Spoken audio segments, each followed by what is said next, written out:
Okay students, सो हमारा chapter चल रहा था chapter number 5 that is poverty. Last lecture में हम लोगों ने क्या पढ़ा था? Can anyone tell me? Last lecture में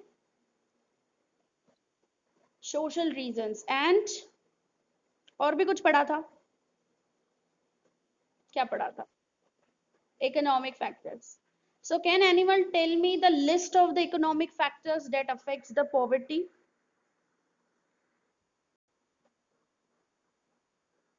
Very good. Low agriculture productivity per labor.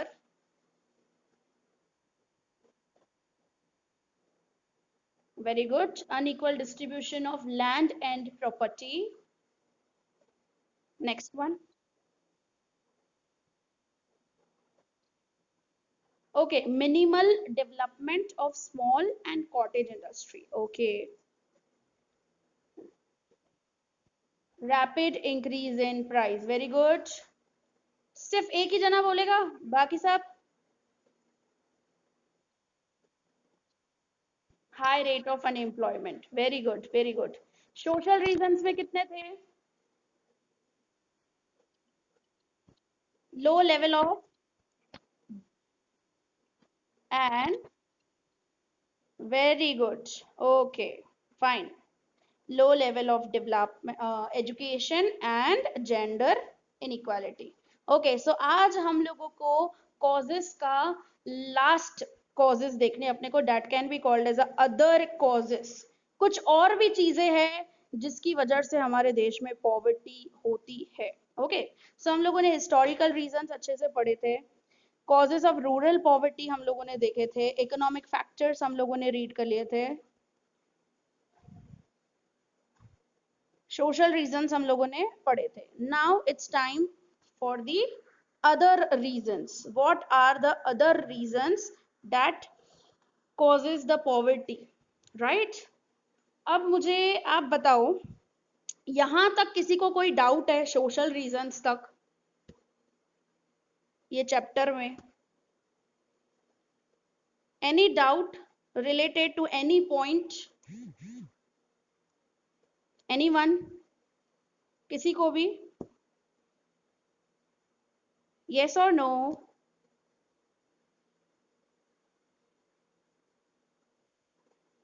No? आगे बढ़े?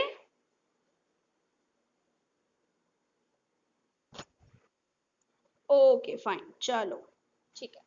सो हम लोग स्टार्ट कर रहे हैं अदर रीजंस। अब अदर रीजंस में है टोटल तीन और रीजंस है जिसकी वजह से पॉवर्टी होती है। First one is war, second one आपका आ जाता है that is increase in defence expenditure, और तीसरी चीज आ जाती है डिफेक्टिव पॉलिसीज। ठीक है, ये तीन अदर रीजंस है। सो हम लोग शुरुआत करते हैं वॉर के साथ।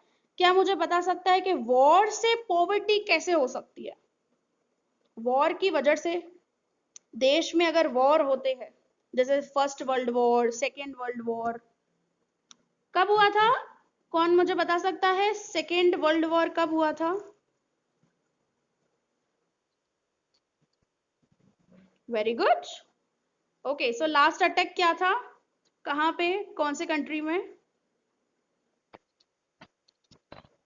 Hiroshima and Nagasaki. Very good, very good. Okay, so war की वजह से कैसे गरीबी हो सकती है, कोई मुझे बता सकता है? सब डिस्ट्रॉय हो जाता है। Very good. मतलब पूरी इकोनॉमी क्या हो जाती है? एकदम डाउन, एकदम डिप्रेसिव, सब चीजें, लोगों की इनकम डाउन। जैसे अभी मैंने बात किया था आप लोगों को, जैसे ये कोरोना है, चाइना ने क्या किया है? चाइना ने ये थर्ड वर्ल्ड वॉर ही रचाई है ना सारे कंट्रीज के साथ। यस और no? Biological war. Yes, biological war है ये चीज। सो क्या आपको लगता है कि हमारी देश की अभी की सिचुएशन पूरी इकोनॉमी डाउन लगी पड़ी है? यस और नो? काफी लोग अनएम्प्लॉयड हो गए हैं।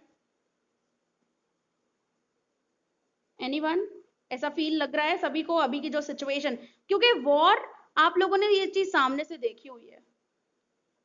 हम लोग सेकेंड वर्ल्ड वॉर उसकी बात नहीं कर रहे, बट दिस वॉर जो चाइना ने बायोलॉजिकल वॉर रचाई पूरे कंट्रीज के लिए, पूरे वर्ल्ड के लिए, वो चीज आप लोगों ने अपने आंखों से देखी हुई है, तो आप बता सकते हो कि क्या war is responsible for the poverty? Yes और नो? यहाँ पे सही रीजन दिया है war. Disha recording is on, recording है, चालू है। ओके सो क्या हो जाता है, सिंपल सब कुछ, प्रोडक्शन डाउन हो जाता है। आपको पता है 3 महीने पूरे लॉकडाउन, सो प्रोडक्शन क्या हुआ, बिल्कुल प्रोडक्शन डाउन हो गया, राइट। इवन असेंशियल गुड्स में भी काफी कुछ प्रॉपर तरीके से, जैसे जनरल स्टोर्स, जैसे किराना स्टोर्स वगैरह है, जहाँ पे असेंशियल आइटम्स वगैरह मिलती है, तो वहां पर भी प्रॉपर तरीके से सप्लाई नहीं हो पा रहा था। यस और नो? लेकिन जितनी चीजें उनके पास ठीक है स्टोर में पड़ी थी, स्टॉक में पड़ी थी, उनको उतनी मिल जा रही थी, बाकी तो इतना सप्लाई भी नहीं हो रहा था, क्योंकि किसी स्टेट वाइज भी हम लोगों को आना जाना मना था, सब लोग लॉकडाउनिंग, पूरा कंट्री लॉकडाउनिंग था, जिसकी वजह से कितना इफेक्ट हुआ, प्रोडक्शन क्या हो गया एकदम। तो काफी लोग इस वजह से अनएम्प्लॉयड हो गए, जिनकी इनकम लेवल क्या हो गई, कम हो गई। अब इनकम लेवल कम हो गई तो वो अपने बेसिक नेसेसिटीज कैसे फुलफिल कर सकते हैं? So it turns to the what? It turns to the, tell me, poverty. Yes, it turns to the poverty in a country. Okay, so देखो, आ जाते हैं अभी हम लोग, रीड करते हैं टेक्स्ट बुक में से क्या लिखा है वॉर में। After independence India fought 2 wars with the neighboring countries Pakistan China. Pakistan के साथ तो चलता ही रहता है इंडिया का। आए दिन। So during the war, limited resources of a country are spent on the production and import required arms and ammunition. Yes, कि war करने के लिए भी आप लोगों को क्या करना पड़ता है, वेपन्स चाहिए आपको, आर्म्स एंड एम्यूनेशंस, बंदूकें वगैरह सब चीजें चाहिए आप लोगों को, जिसकी वजह से सरकार जो है वो वेपन्स और ऐसे सब चीजों पे ज्यादा खर्चा कर लेती है और प्रोडक्शन में कम खर्चा कर पाती है। यस और नो? सही बोल रहे हैं ना? यहाँ पर वॉर की वजह से ये सब करना ही पड़ता है।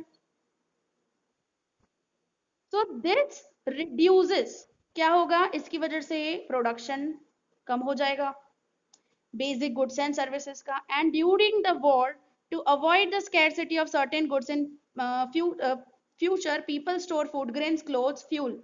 अभी हम लोगों ने क्या किया लॉकडाउन में, यही काम किया, घर में स्टोर करके रख दिया, जितना अपने को नहीं चाहिए था तो भी हम लोग स्टोर किए जा रहे थे। फूड ग्रेन्स कर रहे थे कि नहीं कर रहे थे? जैसे अभी बीच में मई के मंथ में ही बोला था अचानक से 7 दिन का लॉकडाउनिंग, और लोगों ने भीड़ कैसे जमाई थी मार्केट में, सब लोग पता नहीं क्या क्या खरीदते जा रहे थे, फूड ग्रेन स्टॉक करते जा रहे थे अपने घर में, समझे? तो लोग क्या करते हैं, देखो, ऐसे लगता है लोगों को कि यार अभी तो मिलेगा ही नहीं कुछ हम लोगों को मार्केट से, सब लॉकडाउनिंग है, या से फॉर एग्जाम्पल वॉर चल रही है देश भर में, तो लोग पहले से ही स्टोर करके रखते हैं। ये सारी सिचुएशन हमारे साथ हो चुकी है अभी अभी जस्ट, सो हम लोग बहुत अच्छे से एक्सपीरियंस कर सकते हैं। सो नेक्स्ट क्या बोला है, एज अ रिजल्ट, मैं नेक्स्ट पेज कर दूं, एक मिनट।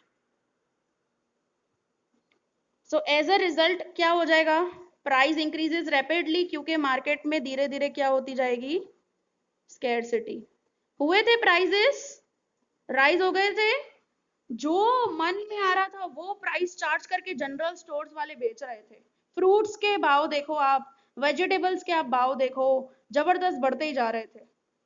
सो प्राइजेस क्या हो जाएंगे, इंक्रीज हो जाएंगे। फिर क्या लिखा है, because of the war the process of economic development slows down. Yes of course, हमारे तो पूरे इकोनॉमिक डेवलपमेंट स्लोज डाउन ही हो गई है।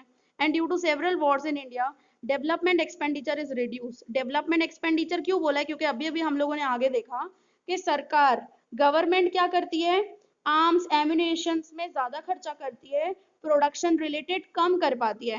देखो एजुकेशन सेक्टर में एक्सपेंडिचर नहीं होगा, फिर से फॉर एग्जांपल दूसरे इंफ्रास्ट्रक्चर रिलेटेड एक्सपेंडिचर नहीं होगा, मतलब काट साट के वॉर की वजह से डेवलपमेंट एक्सपेंडिचर नहीं हो पा रहा है, जिसकी वजह से इकोनॉमिक डेवलपमेंट क्या हो गया है, लो।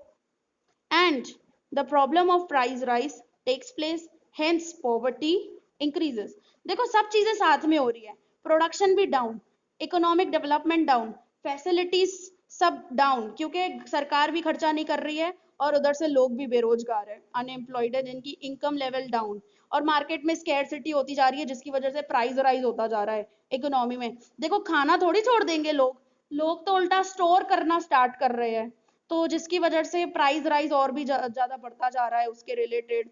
और इन लास्ट क्या होगा, at last poverty increases in our country. ये सारी सिचुएशन क्लियर हो गई आपको कि वॉर की वजह से पॉवर्टी कैसे होती है? हर कोई लिख सकेगा ना ये तो? आंख बंद करके आपसे पूछा जाए कि भाई because of war how poverty increases, तो आप लोगों ने सब कुछ ये लिखा देखा हुआ है सामने फेस टू फेस, तो हर कोई लिख सकेगा ये आंसर? ओके ओके ओके, चलो ठीक है। नेक्स्ट आ जाते हैं डिफेंस एक्सपेंडिचर। अभी अभी हम लोगों ने देखा इंक्रीज इन डिफेंस एक्सपेंडिचर। देखो गवर्नमेंट जो एक्सपेंडिचर होता है, मैं इधर एग्जांपल ही ले लेती हूँ, गवर्नमेंट एक्सपेंडिचर उसको करना है सही, मैं बहुत छोटी अमाउंट ले रही हूँ ताकि आपको आइडिया आए। से फॉर एग्जांपल 1 लाख करोड़, इतना नहीं, मतलब साल भर में जो बजट बनाते हैं ना हम लोग, गवर्नमेंट जो बजट बनाती है यूनियन बजट, उसमें क्या होता है, हम लोगों को डिस्क्राइब करना पड़ता है कि आते साल हम लोग कितना खर्चा करेंगे और कहाँ कहाँ से हमको इनकम आएगी। तो गवर्नमेंट एक्सपेंडिचर से फॉर एग्जांपल उसने सोचा कि इस साल हम लोग 1 लाख करोड़ जितना हम लोग खर्चा करेंगे, ठीक है। लेकिन वॉर की वजह से या फिर दूसरे सर्कमस्टेंसेस की वजह से हम लोग ने क्या कर दिया, से for example arms and ammunitions पे, वेपन्स पे ज्यादा स्पेंड कर दिया, समझे? तो जैसे फॉर एग्जांपल 1 लाख करोड़ में से मैंने 70 लाख, सॉरी 70,000 करोड़, 70,000 करोड़ मैंने वेपन्स और डिफेंस रिलेटेड खर्चा कर दिया। बाकी डेवलपमेंट रिलेटेड कितना खर्चा बचा बताओ मेरे को? डेवलपमेंट रिलेटेड कितना दूसरे, देखो हम लोगों को एजुकेशन में, हेल्थ में, फिर इंफ्रास्ट्रक्चर में कितनी सारी चीजें हैं हमारे पास, एग्रीकल्चर सेक्टर में इन्वेस्टमेंट, फार्मर्स को पर्टिकुलर पेस्टिसाइड्स रिलेटेड मदद, इंडस्ट्रीज को ग्रो करने के लिए, स्मॉल एंड कॉटेज इंडस्ट्रीज को बढ़ाने के लिए। तो डेवलपमेंट एक्सपेंडिचर क्या हो जाएगा अगर मैं ज्यादा से ज्यादा खर्चा आर्म्स एम्यूनेशन डिफेंस रिलेटेड अगर करूंगी, तो बाकी बचा खाली 30,000 करोड़। यस और नो? डेवलपमेंट रिलेटेड खर्चा नहीं हो रहा है ना इतना, सरकार तो ज्यादा से ज्यादा डिफेंस में कर रही है। और मुझे बताओ अगर सरकार डिफेंस में ज्यादा खर्चा करती है तो उसको रिटर्न क्या मिलता है उससे? कुछ रिटर्न मिलता है, मतलब नेशनल इनकम बढ़ती है कुछ डिफेंस एक्सपेंडिचर करने से, या इकोनॉमिक डेवलपमेंट बढ़ता है? Tell me. अगर सरकार डिफेंस एक्सपेंडिचर करती है तो क्या उससे देश की प्रगति, देश का डेवलपमेंट या national income, per capita income बढ़ सकती है? यस और नो? टेल मी। नो। और अगर हम लोग डेवलपमेंट रिलेटेड एक्सपेंडिचर करेंगे तो क्या उससे national income, per capita income बढ़ेगी? यस। क्यों नो, क्यों? डेवलपमेंट एक्सपेंडिचर अगर हम लोग करते हैं ज्यादा तो उससे प्रोडक्शन बढ़ता है, और प्लस क्या होगा, अनएम्प्लॉयमेंट रिडक्शन होगा, क्योंकि प्रोडक्शन जितना ज्यादा बढ़ेगा उससे अनएम्प्लॉयमेंट रिडक्शन एंड ऑल ये सारी चीजें होगी, जिससे per capita income, national income, ये संभावना है बढ़ने की।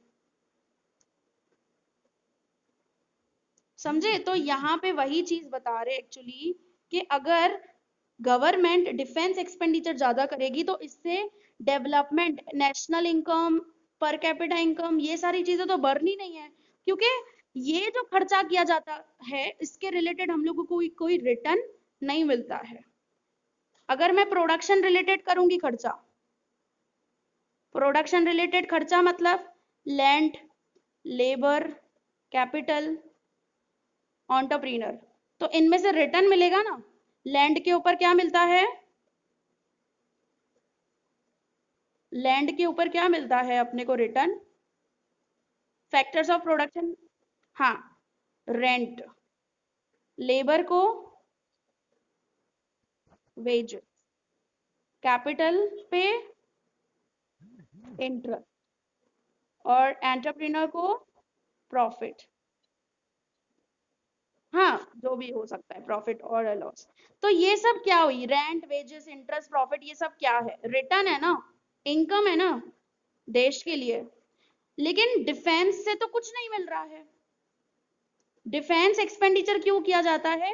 देश का सिक्योरिटी के लिए, देश की सिक्योरिटी के लिए किया जाता है, सेफ्टी के लिए किया जाता है। देखो यहाँ पे क्या बोला है, several Wars made the issue of security very serious. आए दिन कुछ ना कुछ अटैक होते रहते हैं। से फॉर एग्जांपल टेररिज्म भी है ना हमारे इंडिया में, तो इतना पाकिस्तान अटैक करते रहती है। अभी अभी रिसेंटली हुआ, यू नो, मूवी देखी, पूरी मूवी देखी किसी ने? हाँ, रिसेंट अटैक है, रिसेंट की बात है, इतना कोई टाइम नहीं हुआ इस चीज को। तो आए दिन अटैक होते रहते हैं। तो हम लोगों को अपने देश की सिक्योरिटी सिस्टम अगर स्ट्रॉन्गर बनानी है, so to make the security system stronger, expenses on modern missiles, fighter planes, tanks, submarines have increased rapidly. In the present era, to fight against the terrorism, a lot of special facilities have increased expenditure on defense. काफी क्या करती है देश, particular government, इसके related खर्चा करती है।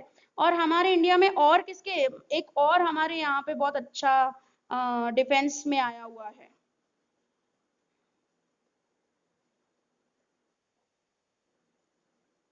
ये हमारे लिए ही है ना, सिक्योरिटी के लिए ही है। यस और नो? हमारे सिक्योरिटी सिस्टम के लिए ही है, हमारे देश को स्ट्रॉन्गर बनाने के लिए। तो ऐसे सब रिलेटेड इन्वेस्टमेंट किया जाता है, डिफेंस एक्सपेंडिचर किया जाता है। लेकिन सामने गवर्नमेंट अगर ज्यादा डिफेंस एक्सपेंडिचर कर देता है ना, तो प्रोडक्शन रिलेटेड कम एक्सपेंडिचर कर पाता है, ये बताया है यहाँ पे। So the expenditure on security is a non development in nature. देखो, अगर हम लोग सिक्योरिटी रिलेटेड जो भी खर्चा करते हैं, वो क्या है? नॉन डेवलपमेंटल है, नॉन डेवलपमेंट इन नेचर है। And any increase in such expenditure reduces expenditure on economic development. So therefore economic development slows down and level of the poverty increases. ठीक है, समझ में आया हर किसी को? प्रोडक्शन रिलेटेड खर्चा करेंगे नहीं, जिससे से for example land, labour, capital, entrepreneur जो हमारे पास रिसोर्सेज है, उनका अच्छे से अच्छा यूटिलाइजेशन होगा नहीं, जिसकी वजह से प्रोडक्शन डाउन होगा, अनएम्प्लॉयमेंट हो जाएगी, और again what happen, poverty rises in a country. Yes और नो? Tell me. ऐसा ही होगा ना? ओके चलो,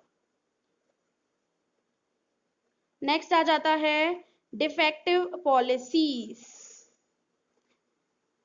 देश में प्लानिंग करना कब से स्टार्ट हुआ था हमारे इंडिया में? 1951 फर्स्ट 5 ईयर प्लान बना था। मतलब हमारे देश की इकोनॉमी कैसी है? कैपिटलिस्ट, सोशलिस्ट और मिक्स्ड? मिक्स्ड। तो मिक्स्ड इकोनॉमी मींस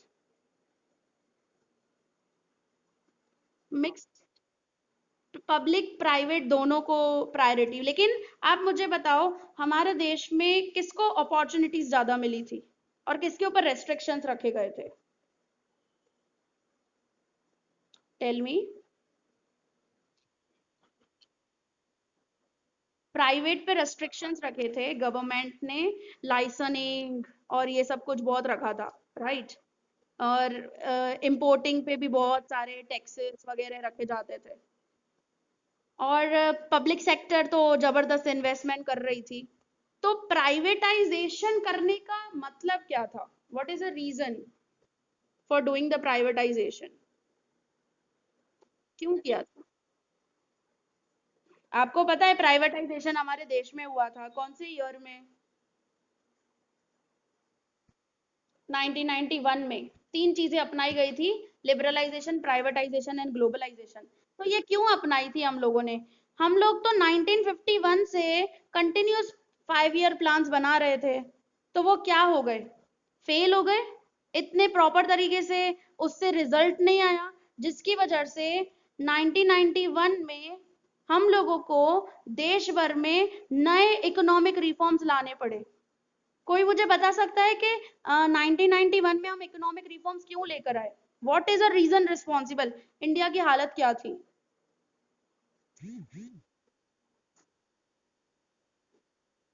लोन लेना था। ओके, कहाँ से लोन लेना था? International monetary fund, that is IMF वगैरह, वर्ल्ड बैंक एंड आईएमएफ। जी जी जी। Very good, very good. So ये सारे देखो, तो हमारी जो 1951 से जो हम लोगों ने पॉलिसीज अपनाई थी, वो क्या थी? डिफेक्टिव थी कि नहीं थी? मतलब इतनी प्रॉपर तरीके से इम्प्लीमेंट नहीं हो रही थी, क्योंकि आपको भी पता है कि पब्लिक सेक्टर कैसे काम करता है। इनएफिशिएंट तरीका है उनका काम करने का, स्लो प्रोसेसिंग है, प्लस इतना सारा लेता जा रहा था क्यों, और प्लस हमारी इंडिया डेवलपिंग वाले स्टेज पे थी। तो हर साल का बजट जो होता था, वो हमेशा डेफिसिट बजट ही होता था, खर्चा हमेशा ज्यादा ही होता था। तो बाहर से लोन लेने ही पड़ते थे, और कर्जा बढ़ता जा रहा था। इवन इंटरेस्ट देने के लिए भी इंडिया के पास पैसा नहीं था। इंटरेस्ट देने के लिए भी पैसा नहीं था। और इंडिया को बाहर से कितना, कोई मुझे बता सकता है कितनी अमाउंट थी कुछ बाहर से उन्होंने लिया था?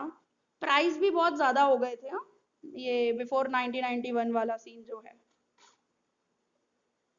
मुझे कोई बता सकता है कितना कुछ अमाउंट वगैरह लिया था, लोन वगैरह? एनीवन? नो? 11th में तो पढ़ा था एलपीजी, लेकिन उसमें अमाउंट नहीं लिखी हुई थी, तो मैं अमाउंट बता रही हूँ आपको। 7 बिलियन यूएस डॉलर। कितना लिया था? 7 बिलियन यूएस डॉलर। इतना पैसा उन्होंने बाहर से लिया था, क्योंकि इंडिया के पास इंटरेस्ट देने के लिए भी पैसा नहीं था।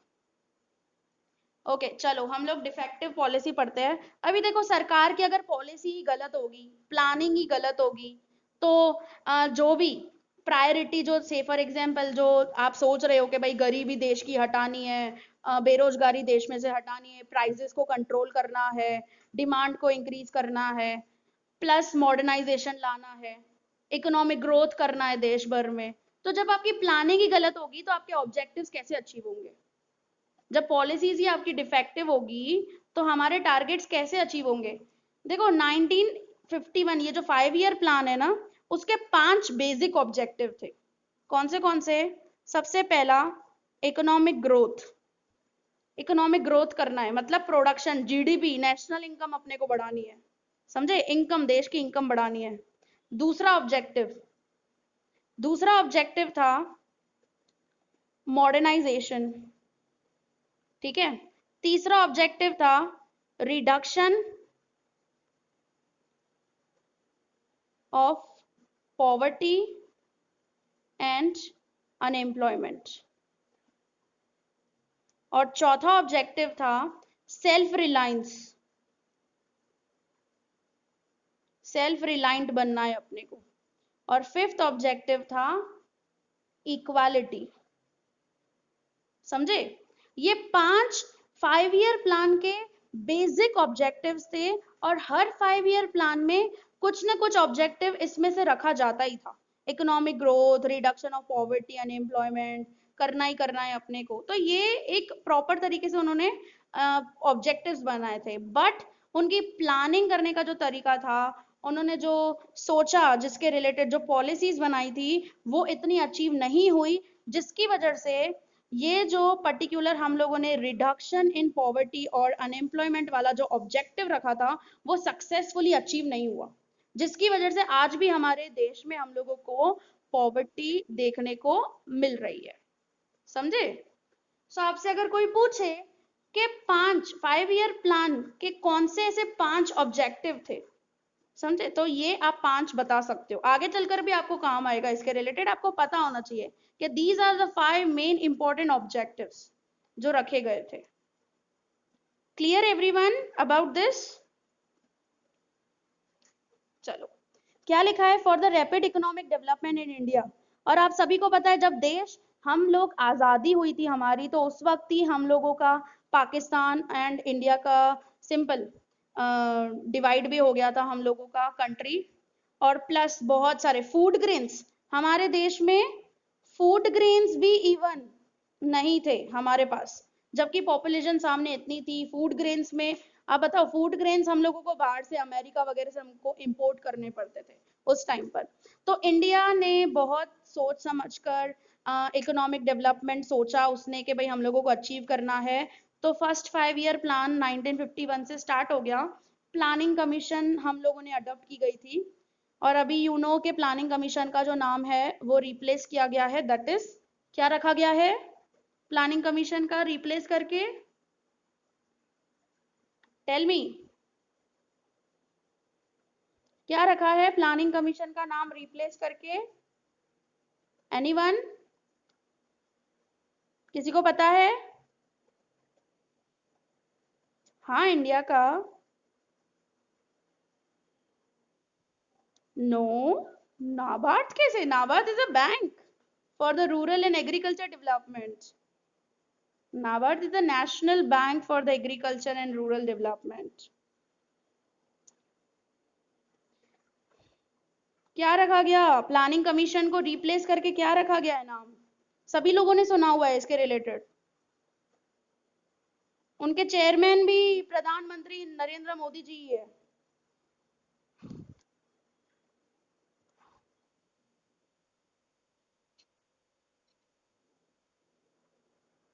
नीति आयोग। क्या रखा गया है? नीति आयोग। नाम सुना है सभी लोगों ने? सुना है ना? प्लानिंग कमीशन का नाम चेंज करके अपने नीति आयोग रखा गया हुआ है। So NITI means national institute for transforming India, full form है national institute for transforming India. इनके चेयरमैन भी प्रधानमंत्री प्राइम मिनिस्टर नरेंद्र मोदी जी है। देखो क्या बोला है, for the rapid economic development in India the second 5 year plan onwards. देखो सेकेंड 5 ईयर प्लान स्टार्ट हुआ था कब? 1956 में, क्योंकि 1951 से लेकर 1955 तक ये चल रहा था फर्स्ट 5 ईयर प्लान, और फिर 1956 से सेकेंड 5 ईयर प्लान। उसमें 3 चीजों को प्रायोरिटी रखी थी, 3 चीजें। सो सबसे पहले basic and heavy industry, second रखा था इंपोर्ट को सब्सटीट्यूट करना है, इंपोर्ट सब्सटीट्यूशन, और तीसरी चीज रखी थी that is small scale industries को प्रमोट करना है, small scale and cottage industries को। समझे? क्योंकि देश में चाहते थे हम लोग कि हमारे देश में रैपिड इंडस्ट्रियलाइजेशन हो। ठीक है, तो ये 3 हम लोगों ने स्ट्रेटेजी जो बनाई थी उसमें ये 3 चीजें हम लोगों ने रखी थी कि बेसिक एंड हैवी चीज, हैवी इंडस्ट्रीज को हम लोगों को प्रमोट करना है, इंपोर्ट सब्सटीट्यूशन, मतलब इंपोर्ट सब्सटीट्यूशन का मतलब है मेक इन इंडिया वाला काम। अपने को इंडिया में प्रोडक्शन करना है, बाहर से हम लोग ठीक है रॉ मटेरियल वगैरह मंगवा सकते हैं, ये चीज। और क्या बोल रहे हो? अभी भी यही चल रहा है, मेक इन इंडिया वाला ही काम चल रहा है एक्चुअली। जी जी, हाँ आत्मनिर्भर ये वाली चीज। और फिर small scale and cottage industry, तो ये 3 चीजें प्रायोरिटी में रखी थी हम लोगों ने।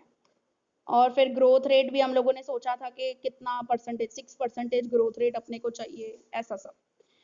देखो, basic and heavy industries were given priority and through rapid industrialisation high economic growth was to be achieved and thus the policy of removal of poverty and unemployment was adopted. तो second 5 year plan में basic heavy industries को priority किया, ऐसा सोचा कि industrialisation बढ़ाना है। कैसे बढ़ाना है?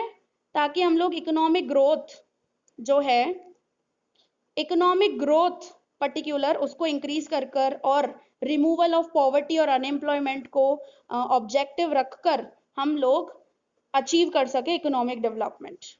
ठीक है, तो ये हम लोगों का प्लान था। इसमें क्या हुआ, एग्रीकल्चर, सॉरी ये रही एक लाइन रह गई, but this policy neglected the vast population dependent on agriculture. ये गवर्नमेंट भूल गई कि हमारा देश एग्रियन नेशन है। इसके दिमाग से ये चीज हट गई जब ये प्लान बनाया, से फॉर एग्जाम्पल। तो क्या बोल रहे हैं, उस वक्त ये हम लोगों ने पॉलिसी के टाइम पर दिमाग में रखी ही नहीं चीज कि हमारा देश, हमारे देश में ज्यादा से ज्यादा पॉपुलेशन एग्रीकल्चर सेक्टर के ऊपर डिपेंड है। म्यूट पे कर देना प्लीज। ठीक है, सो ज्यादा से ज्यादा पॉपुलेशन एग्रीकल्चर पे डिपेंड है।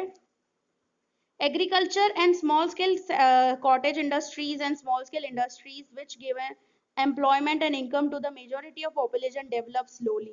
और इसमें क्या हुआ था, सेकेंड 5 ईयर प्लान में हमने 3 तो ऑब्जेक्टिव रखे थे कि भाई basic heavy industries, import substitution और small scale and cottage industry, लेकिन उसमें से सिर्फ और सिर्फ बेसिक एंड हैवी इंडस्ट्रीज ही डेवलप हो पाई थी, समझे। Small scale and cottage industries develop नहीं हुई थी और हम लोगों ने एग्रीकल्चर को प्रायोरिटी नहीं दिया था, जिसकी वजह से agriculture sector and small and cottage industry जो थी, जो एक्चुअली रोजगार और इनकम प्रोवाइड करती है काफी पॉपुलेशन को, वो धीरे धीरे डेवलप होने लगी। So was the income of the poor people. So इससे क्या हो गया, पॉवर्टी थोड़ी बढ़ने लगी इस वजह से। And apart from this various schemes were introduced during the planning period to reduce the poverty and unemployment, but due to the frequent changes in the ruling government। इसमें क्या हुआ, देखो हम लोग अभी नीचे मेजर्स है ना, उसमें हम लोग पढ़ेंगे कि बहुत सारी स्कीम्स सरकार है ना, जैसे मनरेगा है, आप लोगों ने सुना होगा उसके रिलेटेड, मनरेगा जिसमें लोगों को रोजगार प्रोवाइड किया जाता है। अभी इसी चैप्टर में हम लोग समझेंगे उस कंसेप्ट को। और ऐसे भी दूसरी स्कीम्स वगैरह एस्टेब्लिश की थी ताकि लोगों को रोजगार मिल सके, लेकिन वो स्कीम्स प्रॉपर तरीके से फंक्शनिंग ही नहीं हो रही थी। क्यों नहीं हो रही थी, क्योंकि कभी कांग्रेस थी तो कभी भाजपा थी, तो कभी कांग्रेस आ रही थी तो कभी भाजपा आ रही थी, पार्टी चेंज होती रह रही थी। एग्जैक्टली राहुल, मैं वही बोल रही हूँ कि जब पर्टिकुलर देश हमारा एग्रियन है, हमारे देश में पॉपुलेशन सबसे ज्यादा एग्रीकल्चर सेक्टर पे है, तो हम लोग इंडस्ट्रियलाइजेशन को ऑब्जेक्टिव कैसे रख रहे हैं। तो तभी तो यहाँ पे बोल रहे हैं ना कि डिफेक्टिव पॉलिसी, कि डिफेक्टिव पॉलिसीज थी, इसकी वजह से अभी तक हम लोगों को देश में गरीबी देखने को मिल पा रही है। आप एग्रीकल्चर सेक्टर को प्रमोट करते और ये सारी चीजें करते तो मे बी इनकम लेवल और पॉवर्टी से हम लोग बाहर निकाल सकते थे उन लोगों को, समझे। तो वही बात कर रहे हैं अपने कि यही तो रीजन पर रहे हैं ना कि भाई हमारे देश की डिफेक्टिव पॉलिसी थी।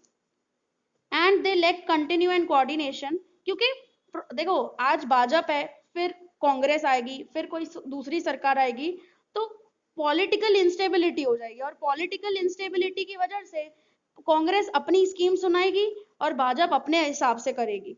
ठीक है, तो ऐसे अनबन चलती रहती थी पहले के टाइम पर। सो एज अ रिजल्ट जो हम लोगों ने टारगेट किया था कि पॉवर्टी को हम लोग रिड्यूस कर सकेंगे, बट हम लोग उस टारगेट तक नहीं पहुंच पाए, समझे। ये चीज बता रहे क्यों नहीं पहुंच पाए, क्योंकि हम लोगों ने डिफेक्टिव पॉलिसीज अपनाई थी। जो पॉलिसीज हम लोगों ने सोची थी वो प्रॉपर तरीके से इंप्लीमेंट नहीं हुई, मींस प्रॉपर तरीके से मैनेजमेंट नहीं हुआ, जिसकी वजह से हमारे टारगेट्स अचीव नहीं हो पाए। So that is a reason responsible for the poverty in our country. Everyone clear about this? Yes, बताओ मुझे, everyone clear about this? Other reasons, war, defense expenditure and defective policies. किसी को कोई doubt इसके related? सो यहाँ पर आपका समाप्ति हो जाता है causes of the poverty. So historical reasons, causes of rural poverty उसके अंदर 2, इकोनॉमिक फैक्टर्स उसके अंदर 5। Yes Varsha, we have to rejoin again. Yes,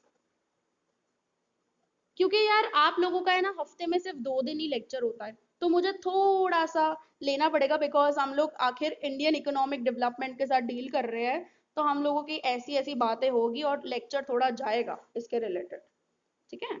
हम लोग ऐसे कट टू कट खत्म नहीं कर सकते, we have to disclose everything. So social reasons में 2 थे एंड अदर रीजंस में war, defence and defective policy, जो आज हमारा फाइनली कॉजेस कंप्लीट हो गया। तो ये आपसे सेपरेटली क्वेश्चन पूछा जा सकता है कि because of defective policy there increases the poverty in our country, तो you have to explain that statement. 2 और 3 मार्क्स में ऐसे सेपरेटली स्टेटमेंट्स भी आपसे पूछी जा सकती है। और आप सभी को पता होगा एजुकेशन नई पॉलिसी लॉन्च हो चुकी है 2020, सभी लोगों ने पढ़ी है एजुकेशन पॉलिसी।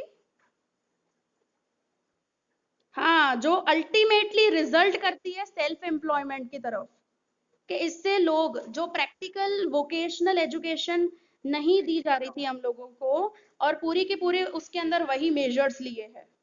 अगर आपने पढ़े हो अच्छे से तो सारे मेजर्स उसके अकॉर्डिंग ही लिए गए हैं। So that is actually one of the most important reason यहाँ पे आ जाता है कि भाई अब एजुकेशन अच्छा होगा, फ्यूचर मतलब फ्यूचर में चलकर लोग जो होंगे वो सेल्फ एम्प्लॉयड हो सकते हैं, बिकॉज प्रैक्टिकल नॉलेज उनको दिया जाएगा, वोकेशनल पूरा का पूरा।